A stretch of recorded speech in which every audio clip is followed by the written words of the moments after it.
Hey everybody, and welcome to Tacoma Cyclist's House of Pain, or my pain cave, that is. We're going to do something a little different right now. I'm going to actually spend the next couple videos building up a bike.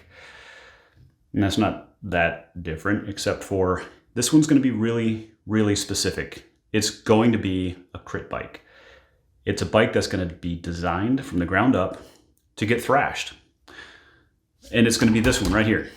Now, if you've watched our videos for a while, you'll probably recognize this as the Boogeyman's old bike. Over there is his current trainer slash crit bike. I know it's a tough life. He's got to live riding an S-Works Tarmac as his trainer slash crit bike. But I'm going to build this bad boy up, which is a size 52. I normally ride a size 55 in my Bianchi.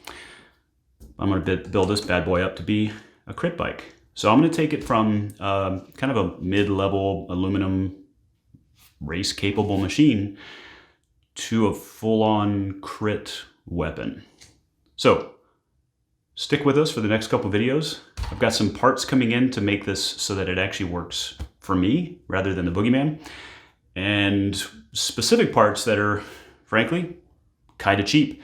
Because again, it's a crit bike. It's going to get wrecked.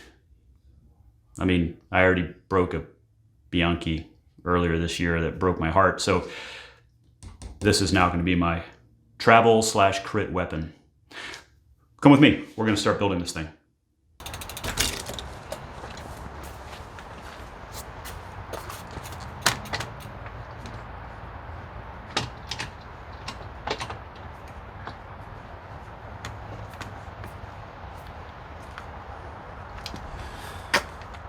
Now, like I said, if you've watched a lot of our previous videos, you'll know that the Boogeyman raced this bike. It's even got his name on it right there, and got some pretty good results on it. So it's already a capable race bike.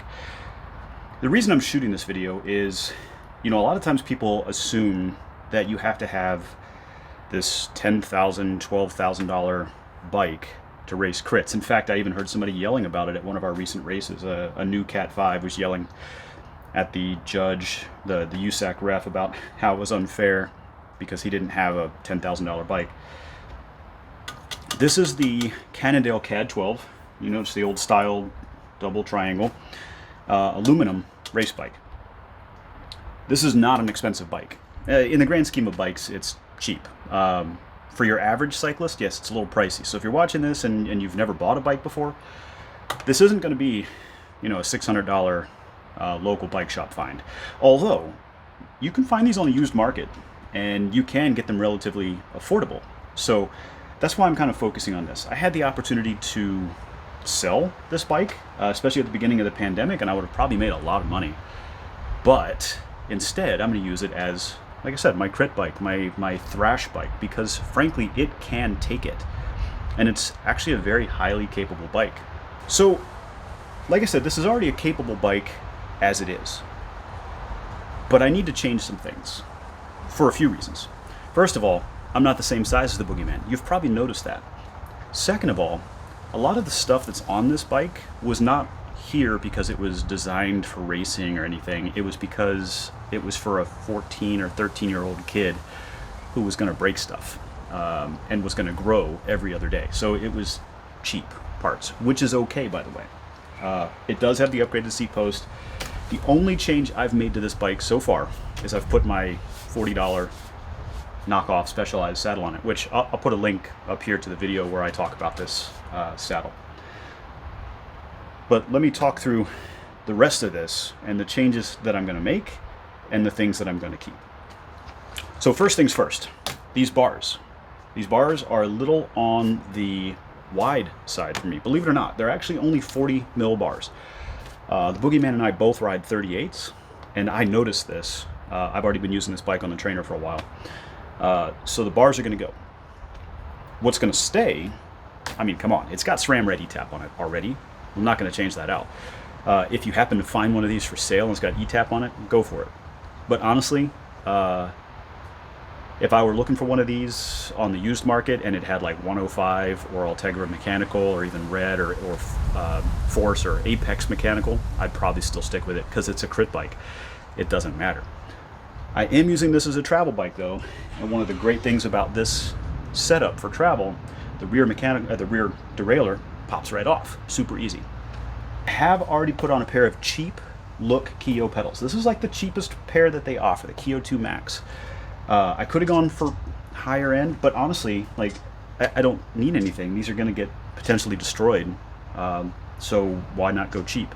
I can adjust the clip in and clip out, and my Bianchi has the power meter built into the pedals. I've got the Asiomo, the Favero Asiomo Duo power meter pedals, which use look Keo compatible cleats, so I can just swap over, use the same shoes, use the same cleats. And since this particular one does already have a power meter, it's got a Quark B0 in it, I can just use the power meter on here. Again, something I'm lucky about, but you may not be. If you want to put a power meter on here, go for it, but cheap pedals. If I'm changing out the bars, unfortunately I'm also going to have to change out the cabling, because I do like this alligator iLink, whatever it's called, cabling. I'm going to go cheaper on that. It just doesn't matter. It's not that hard to change out cables, and it doesn't really provide any significant value. It's bling factor. And I'm going to have to change out bar tape. In both cases, I've gone for affordable. I've gone, frankly, off of Amazon to get some of this stuff. And I got a knockoff of the Supercaz oil slick bar tape. And I just got standard Jaguar cable housing and cables for the brakes, which should be more than enough. Because let's face it, if you're touching your brakes in a crit, you're probably racing the crit wrong. I've brought everything inside for a couple reasons. First of all, it's really freaking cold out there. It's like 38 degrees outside right now, and it's only going to get colder. We're supposed to have a white Christmas this year, which for the Seattle area, if you don't know, it's kind of rare. All right, so like I said, changing out the bars. And in fact, those are here. The bar tape and the cables are not, so I'm not going to put this on quite yet. I will shoot a video showing the recabling of this bike. This bike is a pain in the butt to cable, by the way, so I've got a little trick I'm going to try, and we'll see. It involves a blowtorch. That'll be fun. The other things I'm changing out, let's talk about the wheels. These are great wheels, by the way. The head Belgiums, and they are laced to a local, I think they're laced to like some Chinese-based hubs. A local wheel builder built them for me, and they're like a pink anodized hub with 2 pink nipples, because everything needs 2 pink nipples. These are great wheels, but they're not great racing wheels. And I can tell you, I have actually raced this bike in one crit. And when I went off the front in this bike, because that's what I do, I don't win in sprints. I win in breakaways or climbs, but these aren't great climbing wheels, and they're definitely not good breakaway wheels. They're a little too heavy to be climbing wheels, and they're definitely not aero enough to be breakaway wheels. And I felt it. When I went off the front with these wheels, I just couldn't get speed for the amount of power I was putting out. And I really think that the wheels had a huge difference in that. Also, I will be changing out the tires and tubes. The tires, I literally threw on a pair of tires that I had that were sitting in my supply closet. I thought they were new, and then I realized, like new old stock Vittorias, and then I realized they actually had quite a few miles on them. So there's lots of holes on them. And interestingly, the tubes that are in here are Panaracers that are no less than like 7 years old and have been ridden for 7 years. They just don't flat. But the problem is they're about as thick and as heavy as you can possibly get. So I'm going to be putting latex tubes and a nice set of tires on here, but a different set of wheels too, aero wheels. Now I'm going a little different on my wheels, and I'm not going to spoil the surprise, but I will have an unboxing of an interesting set of wheels here on this video that will be designed and meant for this bike. Because my main race bike has ETAP AXS. This bike has just regular ETAP. The wheels are not compatible to swap between the two without some surgery. I'm not going to do that. So I'm getting some specific wheels for this bike. If I want to ride it in the winter, I can still use these wheels and these tire combos. There's no harm in that. But that is definitely getting replaced. So wheels, tires, all of that. And then of course, a new chain. So what we're going to do right now, it's a crit bike. I don't really care that much about weight, but I care enough about it because in addition to it being a crit bike, I'm also going to take it on travel with me from time to time. And when I travel with it, it's going to be used for road races too. So I don't want it to be a pig. I don't want it to be like fat, heavy steel weight. You know, I don't want a 19-pound race bike. So my goal is to hopefully have this in around the 16.5-pound range. It's actually not that heavy right now. It's pretty light. So I want to see if the changes that I'm going to make to this bike are going to make it heavier or lighter. So let me weigh it in right now as it is, stock configuration, and we'll see if the changes I make have an impact.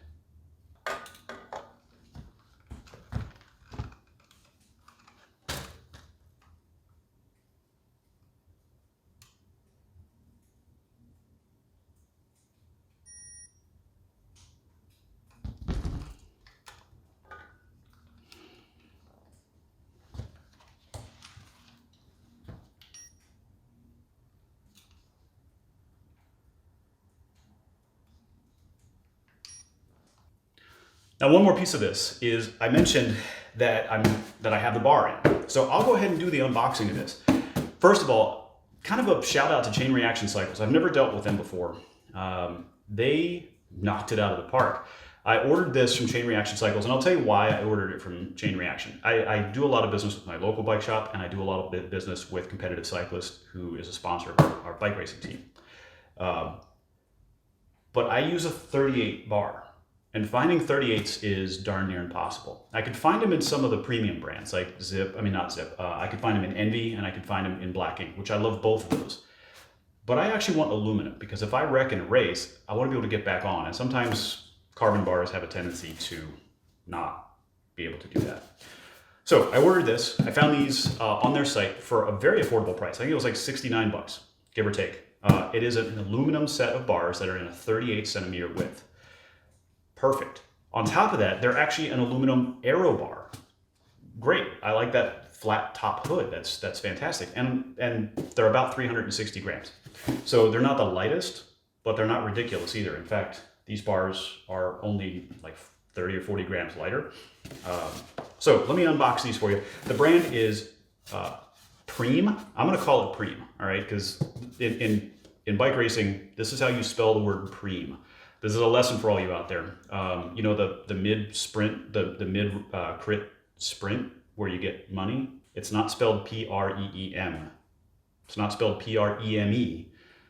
It's spelled like prime, but it's French. It's Prime. So this is how you spell it. I'm going to call it Prime. Now maybe the brand is called Prime. I don't know, but I'm going to call it Prime. The way that Chain Reaction Cycles knocked it out of the park, I ordered this on a Saturday, and it said your delivery is going to be in a week and a half. No customs. They cover the customs.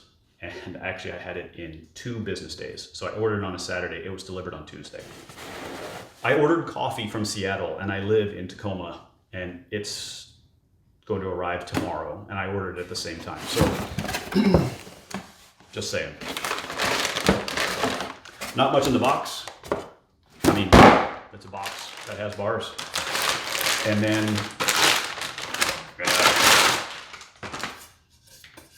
aluminum aero bars. Now again, this isn't going to be the most popular choice for everybody because not everybody wants aero bars, you know, the flat top, and not everybody wants aluminum, and most people don't want narrow. But I will tell you that a lot of you are running bars that are way too wide for you. I've got a video coming on that too. This will do a lot of internal cable routing. It appears that it will even do cable routing that will feed into your stem if you have a bike that's equipped that way. I will not be doing that. I will be running the cables like this, out these holes here. And it looks like it's super easy to get the cables in and out of there, which makes me happy because that's a pain. It's a good looking set of bars, and I am optimistic. I don't know if I'm correct or not, but I'm going to be optimistic that I may be able to mount aero extensions on this. So when I travel to a stage race that has a time trial, I can throw some aero extensions on it and use it as a TT bike. Maybe. We'll see. I will let you know once I get it mounted up if I think I've got room for that. So overall, pretty decent setup. Cheap, very cheap, like under $100 for these bars, and they're really, really solid. So winning. Stay tuned. I'm going to put these on the bike I'm going to wrap the bars. I'm going to recable it. That'll be step one. I'll have that video coming in a couple days because I've got the bar tape and the cabling coming, I think today, in fact. And once I've got that done, the only step after that is to replace the wheels and tires and tubes. I have all that stuff coming too. One additional thought on this.